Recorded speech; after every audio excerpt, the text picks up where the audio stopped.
नमस्कार, स्वागत है आपका सी न्यूज भारत में। वक्त हो गया उत्तर प्रदेश बुलेटिन का।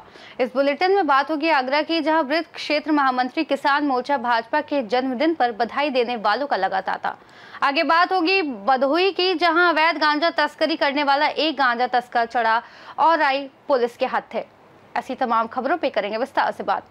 जलेसर में उपखंड क्षेत्र जलेसर के अंतर्गत विद्युत विभाग की लापरवाही और मनमानी के चलते उपभोक्ताओं को भारी परेशानियों का सामना करना पड़ रहा है। भीषण गर्मी के मौसम में जहां बिजली की आवश्यकता अत्यधिक बढ़ जाती है, वहीं बिजली आपूर्ति मजाक बनकर रह गई है। बेड़नी विद्युत स्टेशन के अंतर्गत बेड़नी नहर क्षेत्र में उपभोक्ता रमेश के लिए एक ट्रांसफार्मर लगाया गया था, लेकिन हाल ही में जर्जर विद्युत लाइनों की मरम्मत कर रही एजेंसी RDDS कंपनी के कर्मचारी आशीष कुमार द्वारा भारी सुविधा शुल्क लेकर उपभोक्ता रमेश का ट्रांसफार्मर उतारकर किसी अन्य किसान के ट्यूबवेल पर लगा दिया गया। इस मनमानी कार्य से क्षेत्रीय उपभोक्ताओं में जबरदस्त आक्रोश फैल गया है। भारतीय किसान यूनियन के प्रदेश अध्यक्ष योगेश प्रताप सिंह और राष्ट्रीय मीडिया प्रभारी लखन यादव ने इस पूरे प्रकरण को लेकर कड़ी प्रतिक्रिया व्यक्त की है। उन्होंने चेतावनी दी है कि यदि RDDS कंपनी के कर्मचारियों की उच्च स्तरीय जांच कर उनके विरुद्ध कड़ी कार्रवाई नहीं की गई तो यूनियन को आंदोलन करने के लिए बाध्य होना पड़ेगा। विद्युत विभाग और प्रशासन से मांग की गई है कि जर्जर हो चुकी विद्युत व्यवस्था को अविलंब दुरुस्त किया जाए और आम उपभोक्ताओं के साथ हो रहे अन्याय को रोका जाए। एटा से सी न्यूज संवाददाता लखन यादव की रिपोर्ट। शुक्रवार को कुरावली पुलिस ने ईमानदारी की मिसाल पेश की। पुलिस की इस कार्यशैली के बारे में जिसने भी सुना या जाना तो उसके द्वारा सिर्फ यही कहा गया कि वाह पुलिस हो तो ऐसी, जिसके बाद से समझो पुलिस की शाख एक तरह से आसमान की बुलंदियां छूने लगी हैं।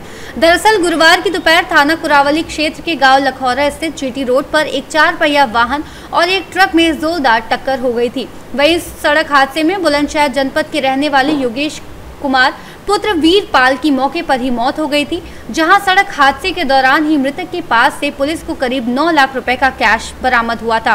वहीं यदि हम कुरावली पुलिस की ईमानदारी की मिसाल की बात करें तो उक्त में सड़क हादसे में मृतक के पास से जो भी कैश बरामद हुआ उसे सारे कैश को कुरावली पुलिस के द्वारा मृतक के मामा को वापस कर दिया गया।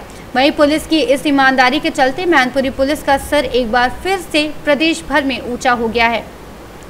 पुलिस की इस ईमानदारी के इनाम के लिए उच्च अधिकारियों को पत्र लिखकर भेजा जाएगा ताकि उन्हें उनके कार्य को लेकर इनाम मिल सके। क्या नाम है आपका? कुमारचंद भाटी। पिताजी का नाम? प्रेम सिंह। कहाँ के रहने वाले हो? ग्राम रोनिया, गौतम बुद्ध नगर। ये जो मृतक थे क्या नाम, वो आपके क्या लगते थे? भांजे। भांजे। आज दुर्घटना में उनकी मौत हुई है, उसमें लगभग 9 लाख रुपए मिला था, आपको मिल गया? 9 लाख रुपए के करीब लगभग मिल गया और 2 मोबाइल। 2 मोबाइल सारे जो उनकी ID सारी मिल गई। सब सामान आपको मिल गया है जी। अब मैनपुरी से सी न्यूज संवाददाता कुलदीप दीक्षित की रिपोर्ट। बेलारी में बीते दिनों भाकियों और राजनीतिक संगठन के किसान बेलारी गन्ना मिल पर किसानों का बकाया पेमेंट को लेकर धरने पर बैठे थे, जिसके बाद गन्ना मिल अधिकारियों ने 5 जून तक 12 करोड़ रुपए देने का लिखित में वायदा किया था, लेकिन गन्ना मिल अधिकारियों ने तय समय के अनुसार पेमेंट पूरा नहीं किया, जिसके बाद किसानों ने शुक्रवार को जिलाधिकारियों कार्यालय पर फिर से धरना प्रदर्शन शुरू कर दिया और बकाया पेमेंट देने की बात कही। लगभग कई घंटे बीत जाने के बाद गन्ना मिल अधिकारी गन्ना समिति सचिव किसानों से वार्तालाप करने पहुंचे। इस पर गन्ना मिल अधिकारियों ने हर महीने थोड़ी थोड़ी रकम देने की बात कही। इस पर धरना प्रदर्शन में बैठे सभी किसान नाराज हो गए और बकाया पेमेंट लेने की जिद पर अड़े रहे। आक्रोशित किसानों ने कहा कि अब गन्ना मिल अधिकारियों के किसी भी वायदे पर भरोसा नहीं किया जाएगा। किसानों ने चेतावनी दी, अगर बकाया पेमेंट नहीं किया गया तो धरना प्रदर्शन के साथ साथ सड़क जाम तथा एक बड़ा आंदोलन किया जाएगा। किसानों से वार्तालाप करने आए गन्ना मिल अधिकारियों एवं किसानों ने काफी देर तक गर्मागर्मी भी हुई, लेकिन किस बकाया पेमेंट की जिद पर अड़े रहे। हम लोगों ने जो जानकारियां हमें प्राप्त हुई उन लोगों को हम बता चुके हैं, सभी किसान भाइयों को अवगत करा चुके हैं, लेकिन समस्या सबसे बड़ी ये है कि हमारे किसान भाइयों के खाते में जो पैसा आया है वो केवल 5 करोड़ 95 लाख रुपए, जिसे हम मानते हैं कि वाकई वो पैसा गया है। हमें नहीं पता 380 कब गया, 4 कब गया, या 2 कब गया, या 1 कब गया, उसका रिकॉर्ड ना हमारे पास है, क्योंकि किसान के पास रिकॉर्ड वो होता है जो उसके खाते में अपना पैसा आ जाता है।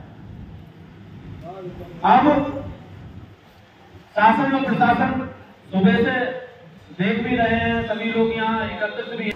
बेलारी से सी न्यूज़ संवाददाता राजकुमार कश्यप की रिपोर्ट। खबर शाहजहांपुर से, जहां पुलिस अधीक्षक व अपर पुलिस अधीक्षक ग्रामीण व अन्य अधिकारी गणों द्वारा विश्व पर्यावरण दिवस के अवसर पर पुलिस लाइन में एक पेड़ मां के नाम थीम के अंतर्गत विशेष वृक्षारोपण कार्यक्रम आयोजित किया गया। इस अनूठी पहल के तहत पुलिस प्रशासन द्वारा पर्यावरण संरक्षण एवं मातृ समर्पण को समर्पित करते हुए वृक्षारोपण किया गया। कार्यक्रम में पुलिस लाइन परिसर के सभी क्षेत्र अधिकारी, प्रतिसार निरीक्षक एवं प्रभारी आरटीसी ने भी वृक्षारोपण किया। उन्होंने अपनी माताओं के सम्मान में वृक्ष लगाने का संकल्प लिया और सभी नागरिकों को इस पहल से जुड़ने के लिए प्रेरित किया। जनपद के सभी पुलिस परिसर में इस अभियान को निरंतर जारी रखने का संकल्प लिया गया। शाहजहांपुर से सी न्यूज़ संवाददाता फसाद खान की रिपोर्ट। सीतापुर में स्वास्थ्य मंत्री ब्रजेश पाठक द्वारा झोला छाप डॉक्टरों के विरुद्ध सख्त कार्रवाई के निर्देश दिए जाने के बावजूद भी लहरपुर तहसील क्षेत्र में इन आदेशों का खुला उल्लंघन किया जा रहा है। क्षेत्र में झोला छाप डॉक्टरों का मकर जाल निरंतर फैलता जा रहा है और स्वास्थ्य विभाग मूक दर्शक बना हुआ है।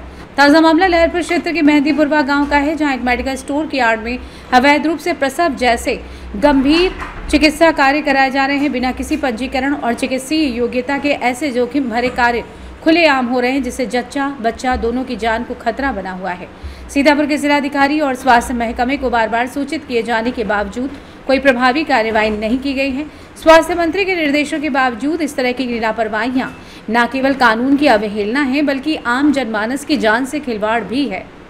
सीतापुर से सी न्यूज़ संवाददाता अंकित की रिपोर्ट। इस बुलेटिन में फिलहाल के लिए इतना ही। देश और दुनिया की तमाम बड़ी जानकारियों के लिए देखते रहिए सी न्यूज़ भारत।